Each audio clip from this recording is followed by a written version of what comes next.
How's it going, everybody? Bryan Alvarez here on Wrestling Observer Live. We are here every day, Monday through Friday, noon Pacific, 3 Eastern, Sunday, 3 Pacific, 6 Eastern. Believe it or not, I'm not traveling today.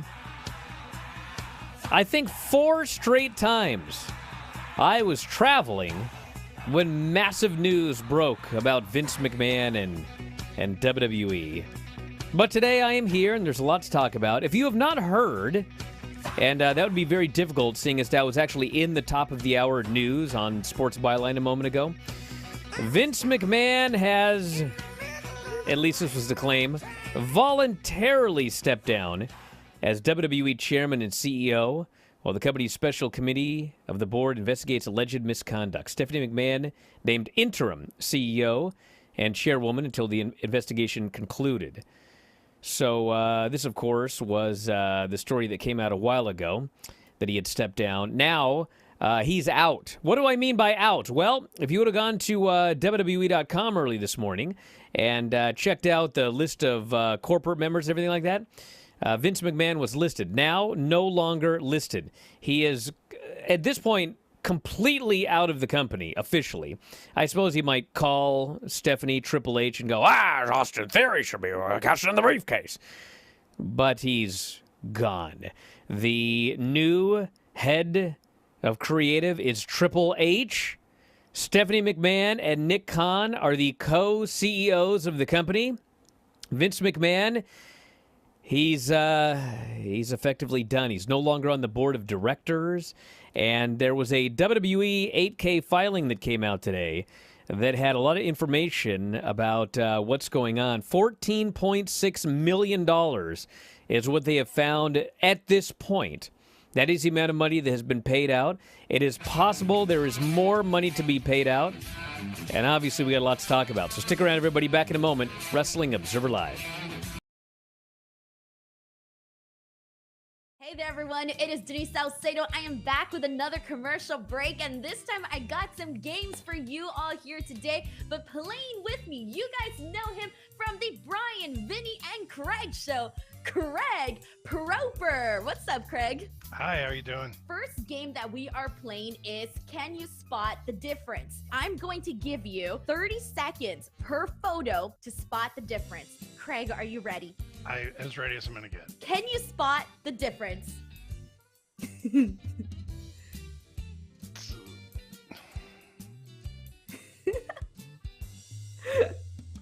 I can see you thinking, Craig.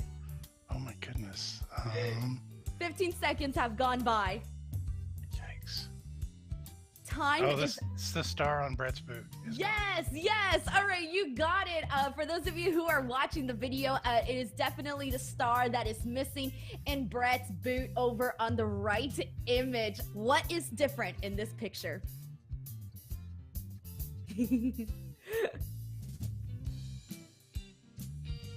22 seconds left.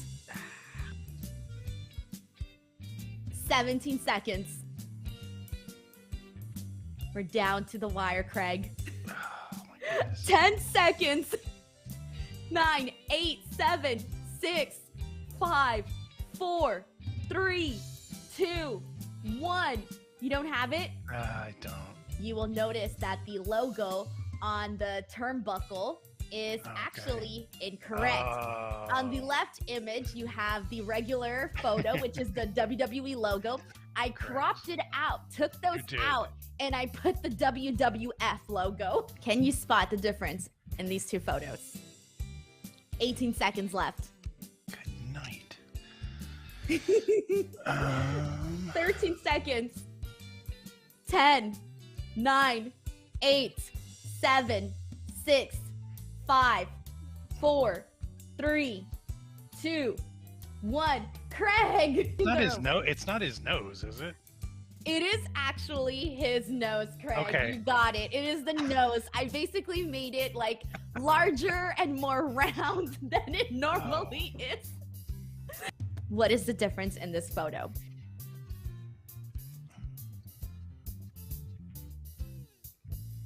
"19 seconds left.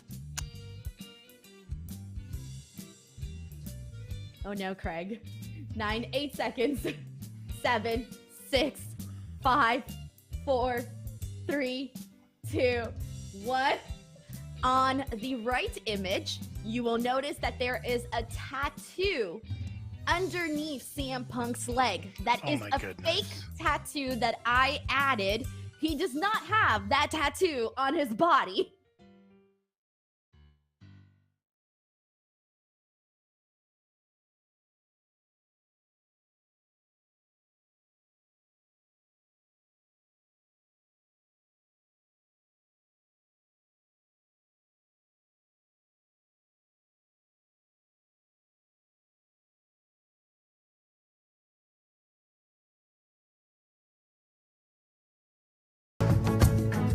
Back in the show, Bryan Alvarez here, Wrestling Observer Live. Mike Sempervive, also of WrestlingObserver.com.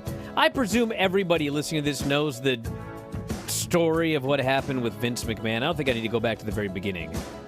But we can talk about what happened today. And if we need to go back to the beginning, I guess we can. Triple H now in charge of WWE Creative. The company sent out a press release this morning, formally announcing Nick Khan and Stephanie McMahon appointed by the board as co-CEOs, Levesque taking over the role previously held by Vince McMahon, who announced his retirement on Friday. My God, the wrestling world. Paul Levesque will assume all responsibilities related to WWE's creative, in addition to his regular duties, the press release states. They announced on Friday he has resumed his role as EVP of Talent Relations. I presume that John Laurinaitis has just quietly ridden off into the sunset. They have not officially announced he's gone, but Triple H got his job. I look forward to returning to my prior position as head of talent relations. I'm healthy, fired up, and ready to take charge, Levesque said in the release. And then there was a WWE 8K that came out today. And due to, quote, certain unrecorded expenses by Vince McMahon dating back to 2006, WWE announced Monday via regulatory statement that they would restate several financial statements. The statements for 2019, 2020, and 2021, and the first quarter of 2022 would be revised. Now, this is the key to the whole thing. The expenses total $14.6 million, which McMahon will pay back. McMahon is currently under investigation by a special committee of WWE's board of directors for alleged hush money payments towards 4 other former female employees totaling $12 million over the past 16 years. The largest of these totaled $7.5 million to a single person.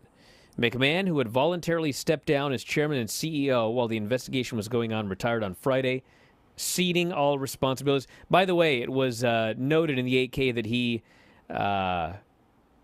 he resigned. He did not retire. Vince McMahon said that he just retired. I was 77. I've done enough.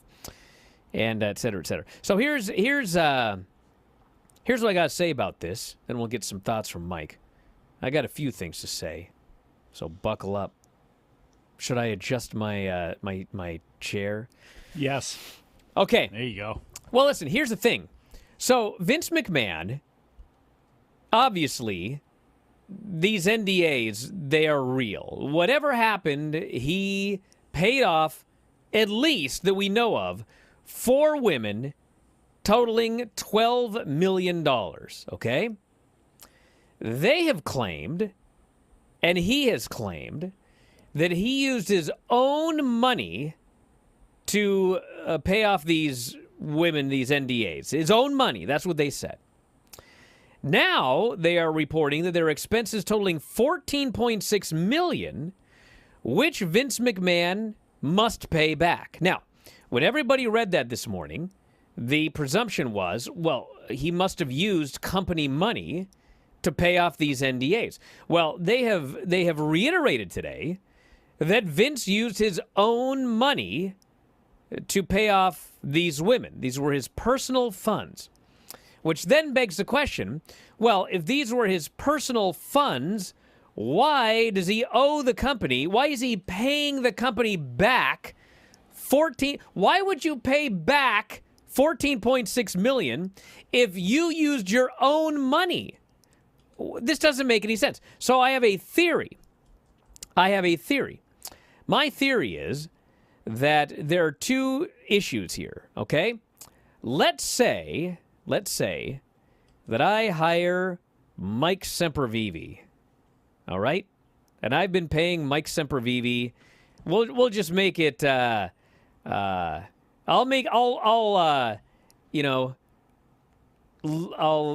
the word when you up or down? I'm getting old. Round it off. I'll round it off low, okay? Let's say I'm paying Mike Sempervive, round off, thank you, $100,000 a year, okay? I hired him. I'm paying him $100,000 per year.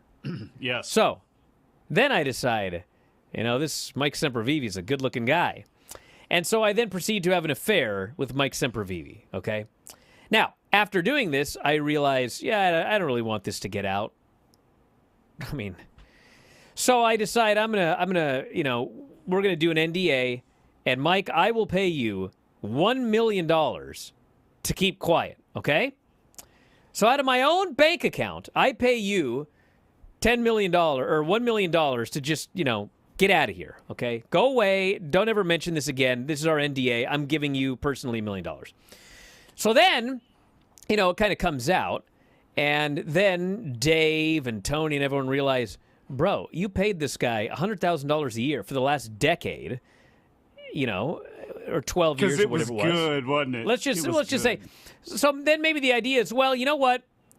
He employed that guy for 12 years, and during that time that he was having an affair with him, we want that 12 years of payments that he paid Mike back. Maybe that's what's going on here. Maybe this $12 million is, the amount of money that we as a company paid these women while Vince McMahon was having he can pay the NDAs out of his own pocket, but we want the money back that he, had them paid by the company for the course of their employment. That might be what it is, because otherwise it doesn't make any sense to say he paid these NDAs out of pocket, but he also owes us the money. It doesn't make either it was company funds or this is a separate issue that he's paying them back for. So I don't know what's going on, but the reason I brought all of this up is because of the fact that he must now pay the company back for whatever reason it is. Company funds were used as part of this scandal. Because of that, there's no coming back for Vince McMahon. There's no returning when the heat dies. He's out. He's done. The era of Vince McMahon has ended, and therefore we can now look to whatever the future brings, which we will get to in a moment. But first off, Mike, any thoughts on all of this? It shoots off in so many different directions, and there's so many angles that we're going to end up talking about over God knows how long, and all the years as the changes go on. We're not done with this yet because we don't know what the board is going to report and what the whole internal audit is going to give us. One thing that is for sure is there are going to be structural changes inside the company. I cannot believe that there will not be. And how they get done, I don't know. But now we have a situation because of this 8K SEC filing where internal auditing by the accounting department is now, hey, we've got to tighten this up. They're going to have to tighten up everything that happens with the culture of that workplace. The reason that John Laurinaitis, nothing's been announced about him yet is, I am assuming, because the board has not gotten their findings yet and are not going to break everything down. There is still more that's going to come from this. Vince McMahon has got 80% of the voting power of that company. He can still move things, but will he have to divest some of that, any of that, none of that? We'll have to see what this board report actually comes and states. But a lot of people thought this thing was done and over with and Vince was going to be able to shake it off and be done with it.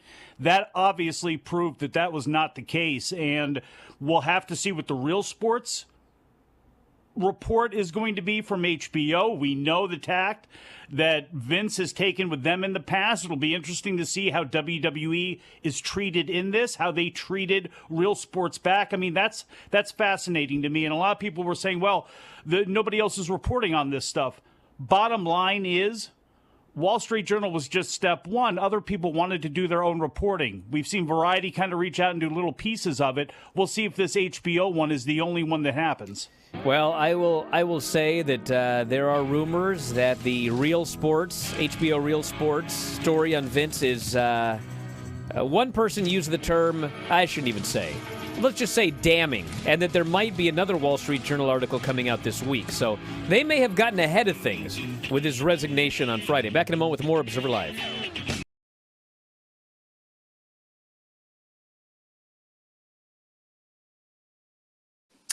So yeah, I mean, since day one, kind of, since the New Japan AEW relationship was kind of on ice, once the elite guys kind of had exited New Japan, and there was kind of a worry of like how things are going to go forward and how they're going to move forward. And our president at the time kind of didn't really see the potential in maybe working with AEW.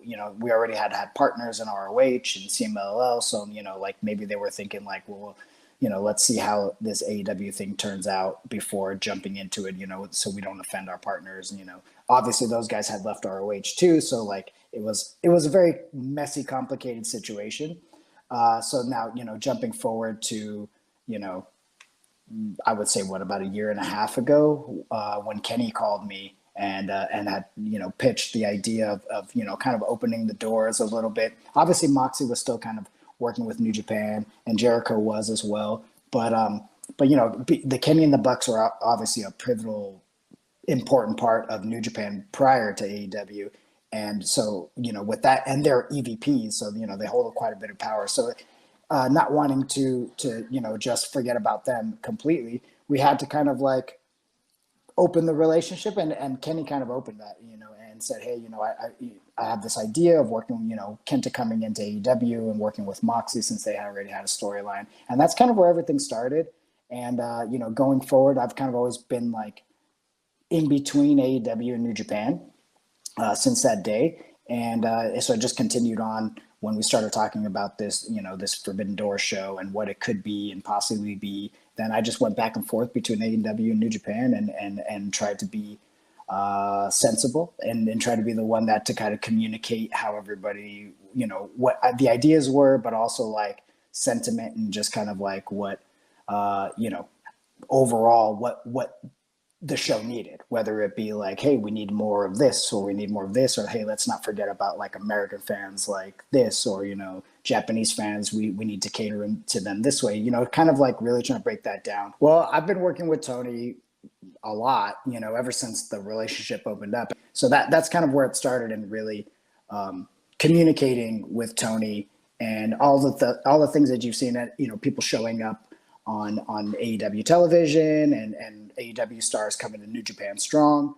That's all been, Tony and I going back and forth. So, definitely built a really solid relationship between New Japan and AEW, where I know Tony has said this, where like now I could, truly say that both companies have trust in each other and confidence in the relationship. So that's really been the most important thing in all this is building that.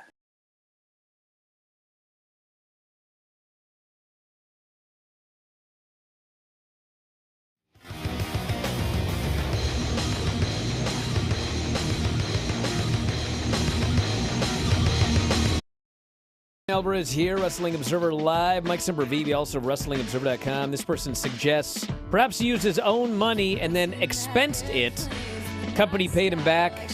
Then he got caught. Now he has to pay them back an unrecorded expense or expenses.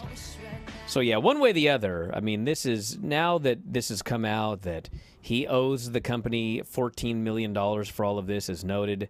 I mean, there's no Vince McMahon coming back from this one. So No. What does the future hold? What does the future hold for WWE? Well, at least I'm going to make that $1,000 on that Braun Breaker, Brett. Okay, I'm glad about that one. Because, he's going to get a big push, and he's going to headline a WrestleMania. Probably, perhaps sooner rather than later. But, hey, remember all those times that I said so-and-so was a can't miss on the main roster? Oh, this person, you can't miss on this. Oh, you can't miss. Guess what? Well, things have changed. Things have changed. listen, Triple H, he had his highs and lows when he was in charge of NXT. Those takeovers, awesome. Because what he did was he would put together what would be an awesome card and then work backwards. Name the last bad takeover that was put together by Triple H. Is every WWE pay-per-view going to be like a takeover? Well, of course not, because I think even, everybody realized, things are different on the main roster as compared to NXT. But it's not that different in the sense that this was a guy that was open to using anybody that was able to work and get over. I mean, as I talked about today on the Breaking News Audio with Dave, look at how over Sami Zayn was when he was in NXT. And compare that, I mean, he does a great job with his current character today, but he isn't in the universe of as over as he was when he was in NXT. You guys all talk about the women and Sasha Banks and Bayley. With the exception of when Becky just exploded on the main roster in 2018, early 2019, which, I mean, that was never the plan. She managed to pull that off for a lot of different reasons, but all of them, they all were at their peak when they were in NXT. Why did Adam Cole leave and go to AEW? Well, they want him to go up to the main roster and be Budge and a manager on the main roster. And what did Triple H do with Adam Cole? What did he do with Johnny Gargano? What did he do with all of the top stars that he was given? Who did he push? I mean, the fact of the matter is, I am over the moon excited at the possibilities of Triple H WWE with Vince McMahon completely out of the picture. You ever watch those video packages? What do you like better, the video package and such on those old NXT shows when Borash was in charge, or the stuff that we see nowadays, the production? Some will, I'm sure, argue the stuff on the main roster, but not me. They had some awesome video packages. The crew that they had down there in NXT, the idea of seeing some of that old school NXT stuff being brought to the main roster, it's not going to be totally the same, but we're going to see a lot of those things that Triple H did right. Here's the key. We're going to see a lot of those things that Triple H did right, and all those things that Vince did wrong, he's gone. So yes, I'm excited. He's a pro wrestler. What about you, Mike? There's a big delay there, apparently. He's a pro wrestler. And even if you want to say he's a sports entertainer, fine. Bottom line is he's worked in the ring. He knows how to bring people up and down. Vince, yeah, he did it to a certain degree, but he was Vince, and he had his certain vision. I think when you put a professional wrestler in there, they're going to look at things differently. And some maybe wins and losses are actually going to matter more. Maybe not every physical body type is going to matter as much as how you can make people react. Maybe because the scripts are still going to be there for lots of guys. Maybe guys who don't need those. Maybe we see less of that and more talking points given to people like, oh, I don't know, who would be a good Triple H one who is going to have a long life there? Kevin Owens. He's going to have a long life anyway, but you know what? Does Kevin Owens need anything other than some talking points to go out there and do anything? Of course he doesn't. So hopefully we see a little of that loosened up. Hopefully we see a lot of the terminology that Vince absolutely loved, pronouns, pal, all that sort of stuff, the universe, the belts not being said. Bro, let me jump in. Let me jump in. I already saw it on Smackdown. Now, Smackdown was not a night and day show, but absolutely. Michael Cole, listen, I have not been the biggest Michael Cole fan over the years, but he was miles better on SmackDown. He didn't have some dude screaming in his ear the entire time. At one point, he actually said, the WWE fans. I almost fell out of my chair when he called them fans. He didn't call them the WWE Universe. Started the show that way. They're still going to brand things, And as I mentioned on a show a couple of days ago, listen, if you want to brand WrestleMania as stupendous and you want to have everybody say stupendous on every show, whatever, I don't care. But that was, by the way, a Vince thing. And he even admitted in an interview, I like words like stupendous.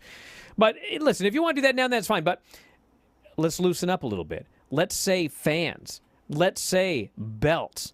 Let's let New Day, which they did, by the way, come on TV and talk about the Viking Raiders, which, by the way, they didn't change that one. They're now still the new vicious Viking Raiders, which we can drop that one as soon as it's possible if I had my way. But anyway, he's out there going, these guys they've been killers everywhere they've gone. Ring of Honor, he says. He starts to talk about the IWGP Tag Team Championships. And then, of course, they moved on from that. But, what I want is a show where everybody is a little more real, a little more organic, a little more loose. And you know what? We saw that to a degree already on Smackdown. Talk to your fans like they're fans, not like they're just little chips to market to and little wallets to try to extract money out of. Talk to them like that every once in a while. Yes, we know that's what you're doing. You're big business. This is America, capitalism. We know how this works, no matter what anybody says about Stephanie and the charity being the marketing thing. We all knew that to be true. She just happened to say it, which made her actually, get the slings and arrows. That's how they think. We know what this is. But every once in a while, can you just remember that this thing is pro wrestling? It's still in a ring. If you want to do what Lucha Underground was going to do and have wrestling be the background for your sports entertainment, fine. If that's what you're going to do. But, WWE is still wrestling. And there's little adjustments that they can make that is not going to change their philosophy and how they do things and make them any smaller and can make the product that much better. And one of the ways you can do that is some of the verbiage that you present on that show. There are many other things that I hope and wish will change as time goes on. But that's definitely something that really talk like normal human beings every once in a while. You know what I want tonight? What's that? I want to see Matt Riddle. I want to see Maximum Male Austin Models. Theory. I want to see... I don't really need to see Austin Theory. But my point is, I'm ready for names to come back. I'm ready for people to be allowed to have a first and a last name. Listen, if you have decided, I don't want anyone going... I don't want Pete Dunne going to AEW as Pete Dunne because he used the name before WWE. Fine. You want to call him whatever, that's fine. But the Vince's weird quirks that he had where, I don't want this guy to have the first name Austin. I want him to just be Theory. And you know why? It's because I think is what's Austin Theory's real name? Vince's decree was basically like if you use the name on the indies, then you can't be that name anymore. Walter, for example. Okay, but also, if part of your name was part of your real name, not even the whole thing. So, like, John Cena's real name is John Cena, okay? If John Cena had gone to Ohio Valley Wrestling as Johnny Rocket Ship, okay? When he went to the main roster, Vince, even though Johnny Rocket Ship is not his real name, with Vince's new decree, he couldn't be Johnny Rocket Ship because his real first name is John. Therefore, he would have to just be Rocket Ship. Or he could be Frank Rocket Ship or whatever. This is stupid, okay? Just give people names. Like, why is this guy named Theory, okay? It's not even like... So I would like to see that. I would like to see a loosening up of promos. I would like to see more than the same 8 people on the show every single week. I would like more people to get opportunities. I would like to stop hearing the word opportunity. I would like to be able to hear the word title shot and championship match. And they're not going to be, as I think we talked about on other shows, there's not going to be massive changes right out of the gate. It's not like all of a sudden Nigel McGuinness is going to do commentary. They're going to get rid... They don't want to make massive changes where it feels like the boat is being rocked, okay? But you can make small changes. You can call the guy Matt Riddle again. You can call the guy Austin Theory again. You can slowly bring some of this stuff back. Instead of cutting the camera 100 times during a punch sequence, you can only do 50 times. Let's ease our way into some of these changes and make for a better show.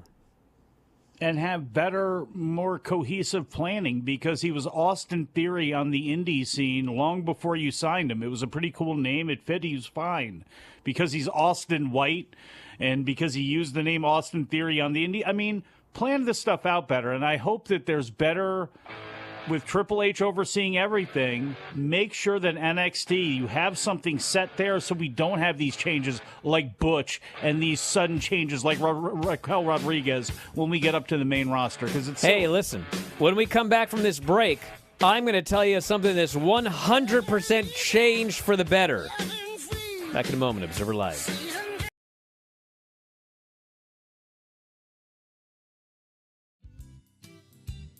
I'm going to put up an image of a person you've never seen before. And that is because they are composed of two Impact wrestlers that are either currently in the company or have been in the company in the past. And you basically have to try to guess the two people. I might be terrible at this, but I'm ready, yeah. Let's do it. All right, first one up. Who are the two wrestlers in this photo? Oh my goodness. Kurt Angle. Correct, that's one of them. Just the suit gave him away. Oh my goodness, this beard. Not James Storm, maybe? I don't know. No, but you're close with the beard, though. Yeah, I mean, yeah, Gunner? No, oh, that's a close one, too. Okay, I'm going to give you the answer. Are you ready for it? Yes. The other person that we were looking for was Matt Cardona. Yes. The very, very thick beard. I should have known. Here we go. Who are the two wrestlers in this photo? Well, that's PCO. Correct. For sure. And, oh my goodness, the goatee should be the dead giveaway, but the eyes should throw me off so much. The eyes I actually feel like I see the second person in the eyes. The color of the eyes especially. A little bit in the nose. Jeez. I'm terrible at this. I can't even guess. All right, here we go. I'll give you the answer. Are you ready for it? Yeah. Okay. The second person was Rhino. Oh, yes. You right. See it now, right? Yes, automatically. That's what I said. I'm just going to be bad at this. Jeez. What two women are in this photo? Jesus. Deanna? Deanna, correct. That's one of them. Yeah, the eyes were a dead giveaway. Oh my goodness. I mean, I'm trying to guess what the hair could be. We need Jeopardy music in the background. I know, right? I'm like, I mean, Taryn Terrell? No, but you were kind of close. The answer we were looking for was Taya Valkyrie. Oh. What two people are in this photo? AJ Styles. Is it AJ Styles? Yes, yeah? That's correct. Okay, because it could have been Hornswoggle. Oh my goodness. It's just like a haggard AJ Styles. I'm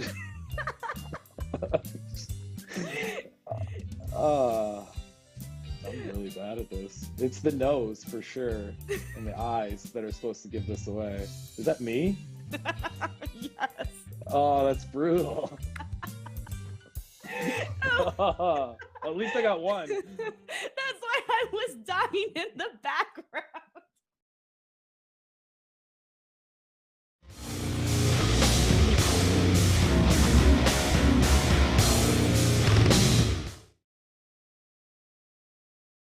You're out. Hey! Back in the show, Bryan Alvarez here, Wrestling Observer Live. Mike Sempervive, also of WrestlingObserver.com. You want to know 100%? 100% something today that's changed for the better. What's that? Vince has not shown up and torn up the script.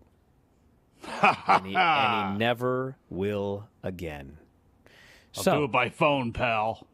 Whatever they have planned this week, they're going to do it.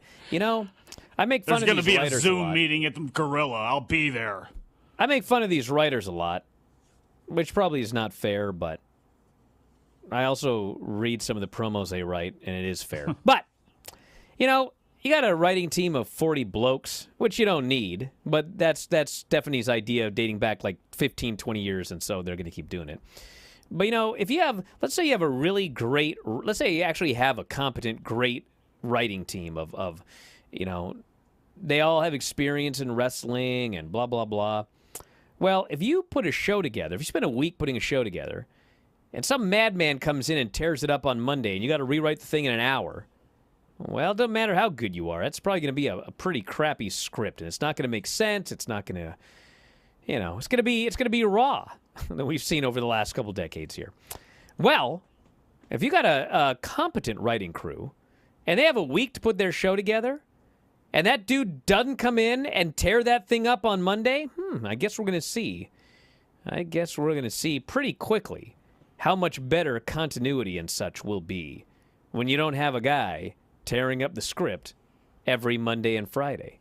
So, have I mentioned I'm bullish? Now, I will say one thing. Mike, so people know you're still there. Yeah. Talked a little bit today about what does this mean for AEW? What does it mean?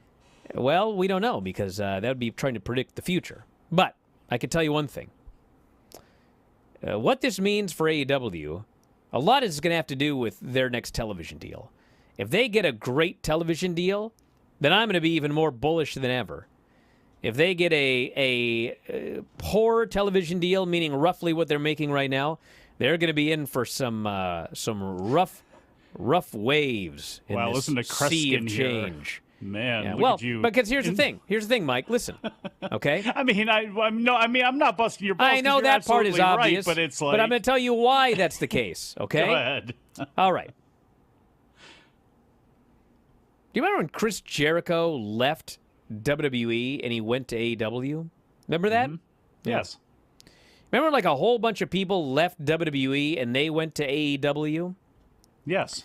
Do you remember when Cody left AEW and went to WWE? Remember Yes. all that? Okay. Yes. Well, all those things happened for the same reason. Even though I hate this word, and if I were Vince McMahon, I'd banish it from WWE television. It happened because of opportunity.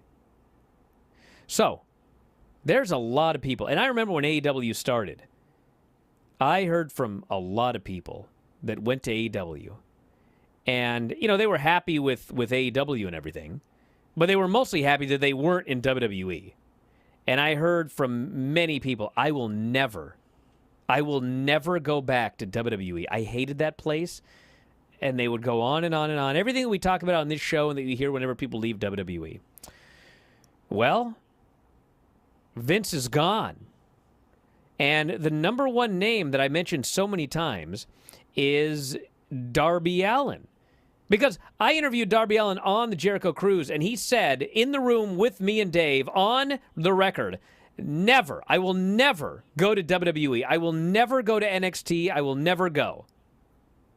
Because he knew that he was going to have much better opportunities in AEW. Well, Vince is now gone. And Triple H has shown that if you have the ability to get over, he will push you all the way.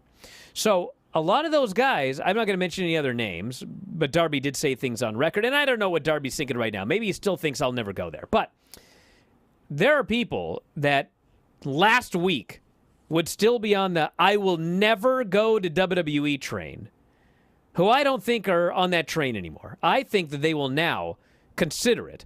They may strongly consider it. I would not be the least bit surprised if Sasha and Naomi are already trying to negotiate to go back to WWE. I would not be surprised. I don't know that, so don't report it. But a lot changed Friday. Now, here's the thing.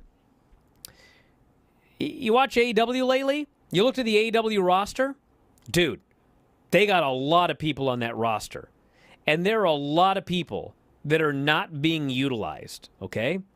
If some of those people who are not being utilized great because they have so many people on the roster, if those people are open to going back to WWE, they may be going back to WWE. Now, if it turns out that things are different and better and a lot of people are interested in going there because they can get more money and get an opportunity, well, that would be bad. That would be bad for AEW. But If AEW is able to get a good television deal, a strong television deal, and they can pay good money for people, then ultimately the same thing is going to happen in WWE, where even if WWE is better post-Vince, which I think it will be, at some point, you're going to have too many people and too few spots. And you know what's going to happen? People are going to go, oh my God, I could go over there for a better opportunity and still make a lot of money. So I do believe that if AEW gets a strong television deal, then we're talking 2, 3, 4, 5 years down the road. I don't know if I'd go as far as say we could have a boom period, because I don't know if we'll ever have one again like the 90s for a lot of reasons. But things could be so much better for everybody 4 to 5 years down the road in terms of making money, having top spots on national television. It could be a bumpy road short term for AEW, but I do think that long term this could be better for both companies and all of the wrestlers. Good competition is good competition. It helps everybody. It especially helps fans because people are on their games more. You know, people are more willing and open to go back and forth between places, and companies are more apt to take people going back and forth, even if they said they'd never work with them again, or even if there's hard feelings or something like that. So, yeah, that is going to be a benefit for everybody, one would hope. It's interesting, and it's too bad that guys like Samoa Joe were released and had to go from NXT and from WWE, and they were floated out there to other places. It'll be interesting to see if anybody comes back.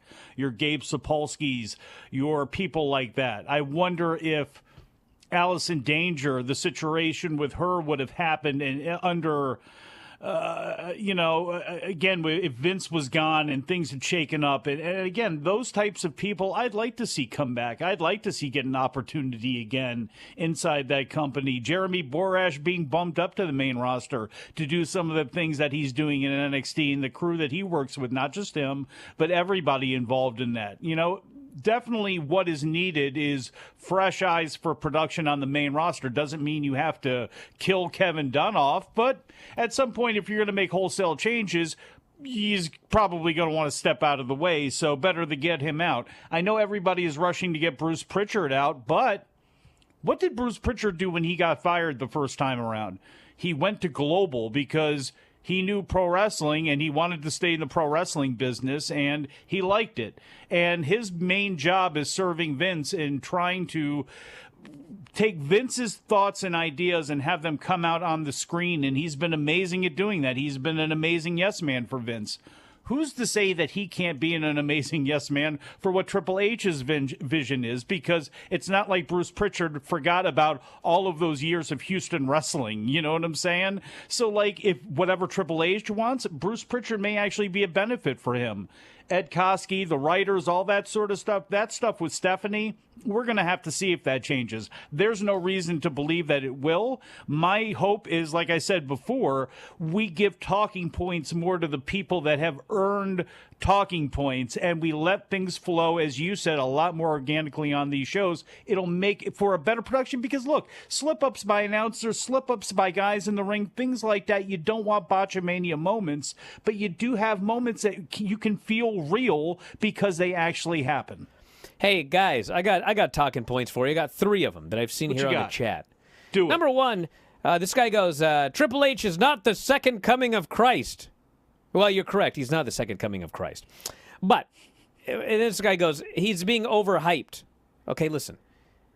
I'm not saying that Triple H is the greatest of all time, a genius. I'm not saying any of that. And here's the key, everybody. We don't need a genius. I mean, it would be great if we had a genius, but we don't need a genius. You know what we need? Another hero? Somebody better than Vince. Bro, if you call, let's say that you think that Bruce Pritchard as a booker, let's say that you think that he sucks, okay? Let's say you think that he sucks, all right? Well, if whoever is brought in to do this job sucks less than Vince, then it's a positive. Do you understand? Yes. So if it does, Triple H doesn't have to be Sam Mushnick or whoever, Ghetto in his peak, Bill Watts. All he has to do is if the other guy did a poor job, which I would argue, particularly since 2018 that he did, if this guy can do a less poor job, a moderately competent job, then bro, there's a good reason to be bullish here. That's number one. Number two, people talking about, well, it could, there may be a sale and we don't know what's going to happen then. You're absolutely right. We don't know what's going to happen. But a sale, a company that buys WWE, let's say they pay $10 billion for WWE, which is probably more than they would pay, but probably more than $4 billion because that's what UFC got. Let's say they pay $6 billion, they buy UFC, NBC Universal. NBC Universal is not paying $6 billion to WWE for them to fail and or go out of business, okay?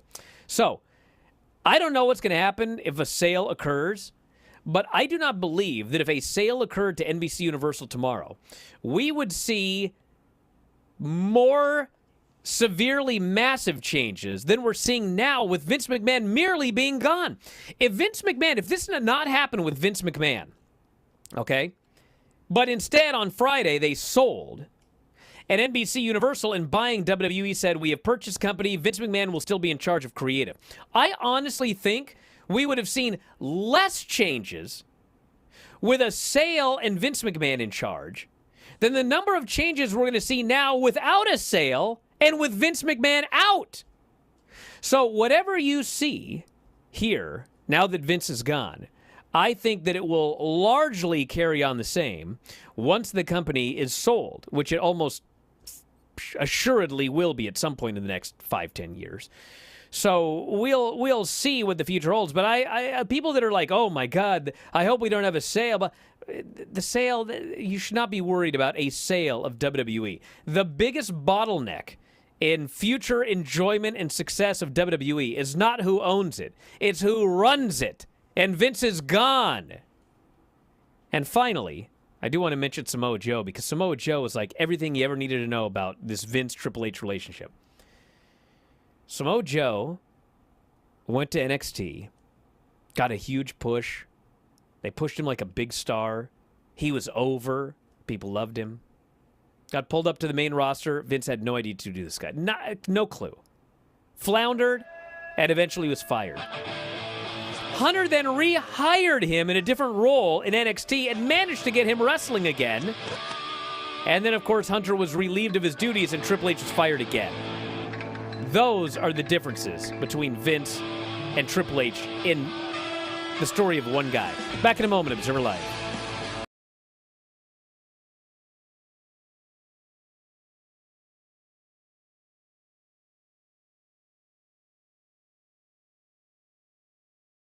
When I was in my early stages of my fights with Cody, there was a moment where on the stage, I gave Cody a knee. He fell down, and I told him that this was no longer his house, but it was the House of Black.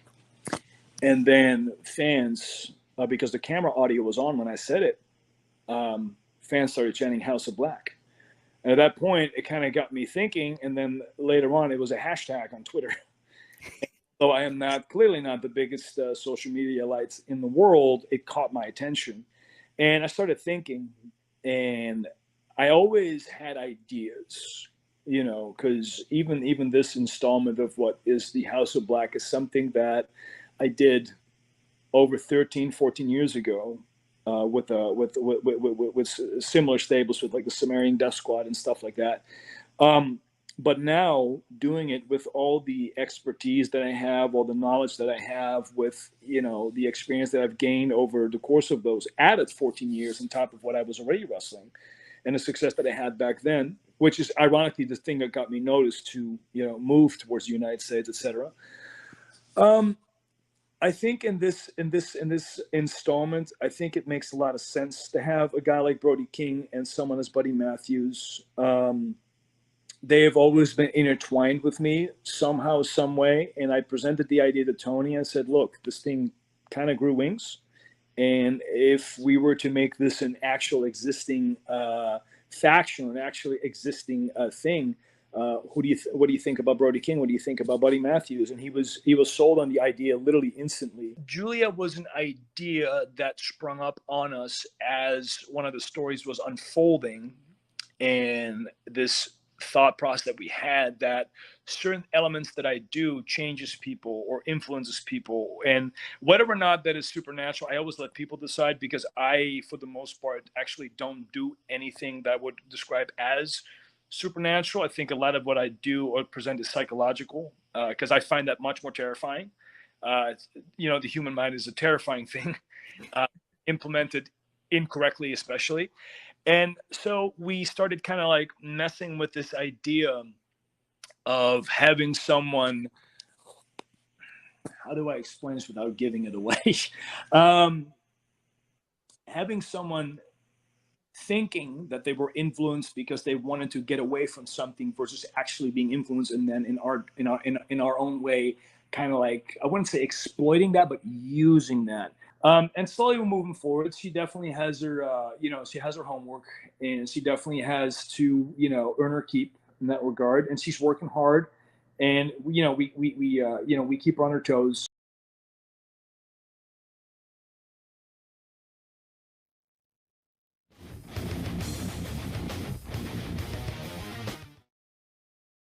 Back at the show, Bryan Alvarez here, Wrestling Observer Live. Mike Sempervive, also of WrestlingObserver.com. Who's excited for Raw tonight, huh? Nobody? I am. Okay. I'm actually kind of excited. Well, I'm interested to see what's going to happen tonight. It's the Garden.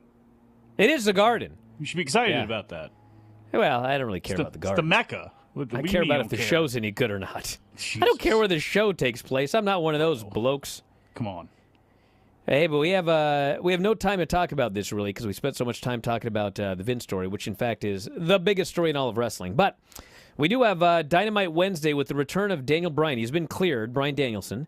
So he will be in the ring on the show Wednesday versus Daniel Garcia. We have Swerve Strickland versus Tony Nese and Smart Mark Sterling. Ricky Starks against Danhausen for the FTW title. Thunder Rosa versus Miyu Yamashita. Yamashita. How many times can I mess that one up? And Jon Moxley defends the interim AEW title against Roosh. So let me shoehorn this in real quick too, because I talked about not giving talking points to pros. One thing with the writers too, they have a lot of pros there, like Billy Kidman, Jamie Noble, Steve Corino, guys who have been there for a long time. Let's also maybe put like the experience of Adam Pearce and Chris Park and some of those guys, let's put it back in their hands a little bit too. Again, people are still going to need to be written for. They're still going to rush up people in this day and age, but give some of this power back to the workers. That's what I really hope Triple H can do. We'll be back tomorrow, everybody. Hey, if you want more on all of these stories, you should be subscribing to WrestlingObserver.com. We've done tons of shows talking about all of this coming weekend, and more to come. Filthy Tom tonight, 5 Pacific, 8 Eastern, head-to-head with Raw. Tonight. Unfortunate timing.